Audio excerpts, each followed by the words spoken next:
Herzlich willkommen, Waage, auf meinem Kanal. Ich schaue jetzt mit den Tarotkarten, was sich im August 2025 erwartet. Bitte beachtet dabei auch den Mond sowie Venuszeichen und den Aszendent. Und für persönliche Legungen besucht gerne meine Webseite. Los geht's für Waage bitte. Wie wird der August 2025 für Waage bitte? So, was ist jetzt? Na? Oje, Waage, 5. Stern, 5. Kelche. Aber wenn du die 55 häufig siehst oder irgendwo drinnen hast, also in deiner Postleitzahl oder wie auch immer, dann ist das einfach ein Zeichen, dass du dir etwas aus der Legung rausnehmen kannst.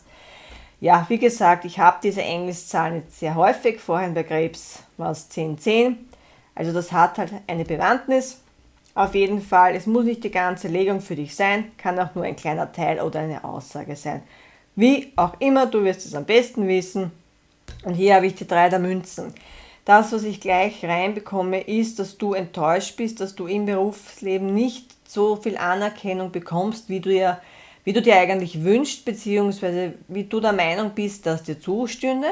Das ist das eine, und auf der anderen Seite gibt es auch sehr viel Machtkämpfe. Das heißt jetzt nicht, dass du das unbedingt siehst, sondern eben auch diese, ich weiß, das will keiner hören, weil das ist negativ, aber das gibt es genauso im Leben.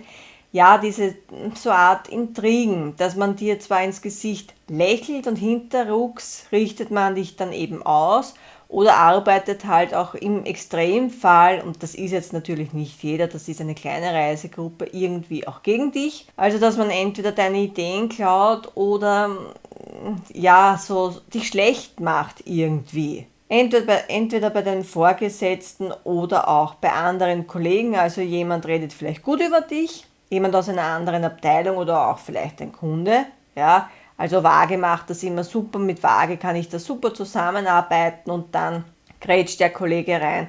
Aha, na wenigstens sind Sie jemand, der mit Waage zusammenarbeiten kann. So, dieses Unterschwellige irgendwie, ja. 2,22 am Timer, wenn das für dich relevant ist, Waage. Also es geht hier stark darum, dass du irgendetwas nicht bekommst, wo du der Meinung aber bist, das stünde dir zu. Es kann genauso auch im Privatleben sein, also dass man dich im Privatleben irgendwie nicht sieht. Also wenn du zum Beispiel von zu Hause aus arbeitest oder Hausfrau bist, dass das irgendwie für dein Gegenüber oder auch für andere so selbstverständlich ist und du eben die Anerkennung im Außen nicht bekommst. Also dieses, naja, du bist ja nur Hausfrau, du kannst dir deine Zeit einteilen oder du arbeitest von zu Hause, du musst ja nicht dauernd erreichbar sein, so wie wir im Büro. Weißt du, sowas bekomme ich rein. Das heißt nicht, dass es so ist, Waage, aber andere Menschen haben hier diese Meinung über dich. Und da gilt es aber auch, dass du dich von dem abgrenzen sollst. Weil hier mit den 5 der Kelchen, das macht dich ja nicht glücklich. So, das ist das eine. Aber Waage, auf der anderen Seite, hier gibt es ein Gegenüber, das traurig ist, weil es mit dir nicht so geklappt hat. Es geht jetzt nicht zwingend um eine Trennung, also du musst mit dem Gegenüber, also mit dem Mann in den meisten Fällen, noch nicht zusammen gewesen sein. Da geht es auch eher darum, dass der dir nicht so viel Anerkennung gegeben hat oder der hat dich einfach nicht wertgeschätzt, der hat deinen Wert nicht erkannt, der hat dich vielleicht eben nicht umgarnt oder dir wirklich gezeigt, hey, ich habe Interesse an dir, Waage, ich möchte jetzt mit dir etwas unternehmen, da hast vielleicht du dauernd etwas machen müssen, und ich nehme hier sehr stark Menschen in seinem Außen wahr. Das müssen jetzt nicht unbedingt Freunde sein, sondern so eher Bekannte mäßig, die ihm da reingepfuscht haben. Und er hat sich halt beeinflussen lassen. So auf die Art, das Ganze ist zu schön, um wahr zu sein. Was willst du mit Waage? Auf Dauer kann er das überhaupt nicht halten.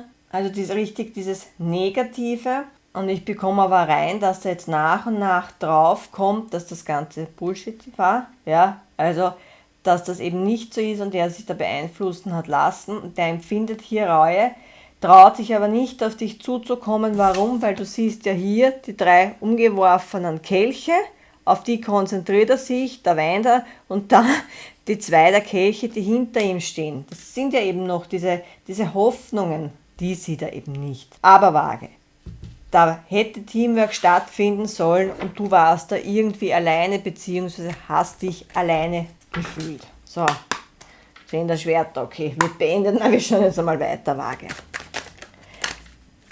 Auch wenn wir nicht so gut anfangen, Waage. Es kann nur besser werden. So, Die gebe ich rein, weil das sind mir jetzt zu viele. Dann möchte ich nur eine Karte bitte. Eine Karte für Waage bitte. So. König der Kelche. Also Waage, du kannst es hier mit einem Wasserzeichen zu tun haben. Das heißt, Krebs, Fische oder Skorpion kann, muss aber nicht sein.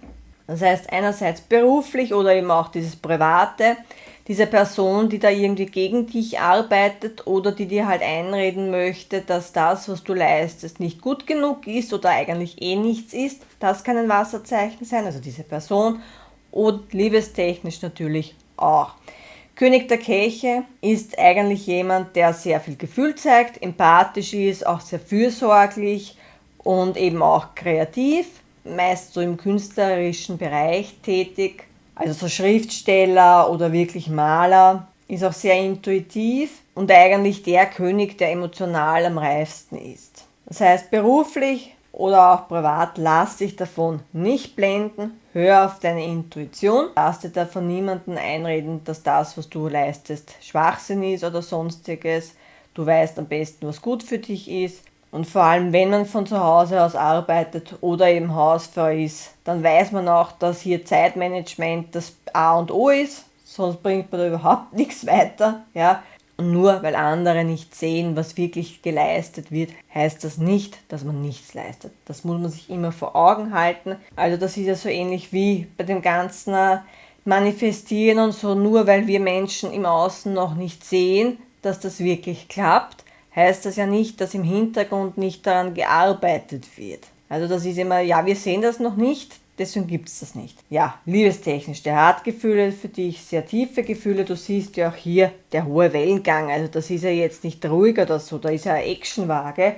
Und in der Vergangenheit kann es schon so gewesen sein, dass der das eben nicht gezeigt hat. Ich habe hier die Kelche, das heißt, da kann ein König der Stäbe oder König der Schwerter gewesen sein.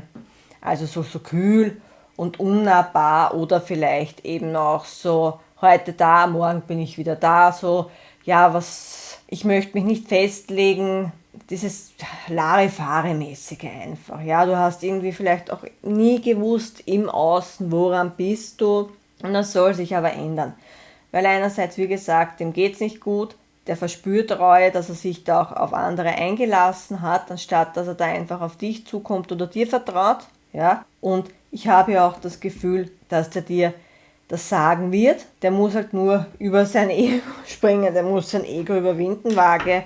Und deswegen schauen wir weiter, ob er das schafft. So, ja, der schafft's. So, hier, Ritter der Stäbe.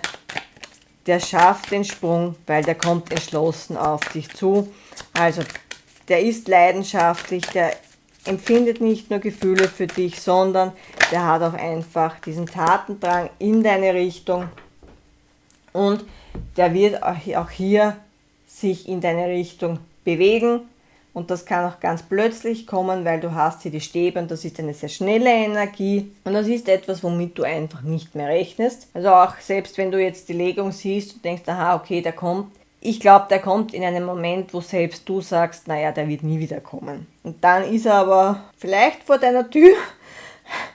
Also ich nehme da jetzt nicht wirklich Nachrichten wahr, auch wenn die Ritter für Nachrichten stehen. Ich nehme da wirklich wahr, dass der irgendwo reinrauscht. Also der weiß vielleicht, wo du arbeitest, wo du einkaufen gehst oder wo du wohnst. Und dann ganz zufällig, und du weißt, Zufälle gibt es nicht, siehst du den. Ich habe dann hier den 9 der Münze und ich habe auch hier die 6 der Kelche. Also bei den 6 der Kelchen geht es einerseits darum, um eine Seelenliebe, wenn du daran glaubst, wenn nicht, dann lass das einfach. Aber hier geht es eher darum, um ein Wiedersehen. Also du wirst ihn wiedersehen, wie gesagt, der wird einfach in einem Moment, wo du nicht damit rechnest, auftauchen und das ist keine Stalker-Energie oder sonstiges. Der weiß einfach, so blöd wie er sich dir gegenüber verhalten hat, reicht einfach keine Nachricht. Hallo Waage, wie geht's? Können wir reden? Waage, bist du zu Hause? Das funktioniert nicht, das weiß der und er braucht einfach eine Möglichkeit, wo du nicht mehr aus kannst, wo er dich wirklich bitten kann, wo er eine Möglichkeit hat, mit dir zu reden. der ist frei, also der hat sich hier mit den 9 der Münzen von diesen blöden Menschen befreit. Und wenn er in der Vergangenheit vielleicht vergeben war, aber das nämlich für eine ganz, ganz kleine Reisegruppe war, dann ist er Single. Da geht es jetzt nicht um irgendeine Dreiecksbeziehung oder so. Wenn der auf dich zukommt, dann ist der frei. Und du musst natürlich immer schauen, auch wenn du hier Kartenlegungen schaust, wie verhält sich der mir gegenüber? Ist das noch so wie früher? Also auch wirklich auf deine Intuition achten, auch hier mit dem König der Kelche. Beruflich beziehungsweise eben dort, wo dir die Anerkennung fehlt, du bist hier wirklich entschlossen, dir deine Anerkennung zu holen. Ja? Also du wirst hier für dich selbst einstehen, Waage, auch wenn ich jetzt hier keine 7 der Stäbe habe, aber hier mit den Ritter der Stäbe und auch mit den 9 der Münzen, du wirst hier für deine, ich möchte nicht sagen für deine Unabhängigkeit kämpfen, aber du wirst hier für deinen Erfolg kämpfen. Du möchtest dich einfach sichtbarer machen und sagen, hey, das, was ich leiste, ist genug. Nur weil du das nicht siehst oder du das nicht so wahrnimmst, entspricht das nicht der Realität. Und hier mit den 6 der Kelchen, hier geht es einfach auch um einen Traum, den du vielleicht seit deiner Kindheit schon hast und dass du vielleicht einfach aufgrund dessen anfängst daran zu arbeiten. Das bekomme ich wirklich für einen kleinen Teil rein. Also du bist jetzt aufgrund dieser Situation in deinem beruflichen Umfeld, aber vielleicht auch in deinem privaten Umfeld so weit, dass du dich jetzt entschließt, weil hier mit dem Stab geht es auch sehr stark um die Kreativität, um den Tatendrang, dich unabhängiger zu machen. Das kann einerseits sein, dass du irgendwie in Aktien investierst, wo du sagst, du möchtest dich jetzt finanziell besser aufstellen, damit du da nicht abhängig bist, ja.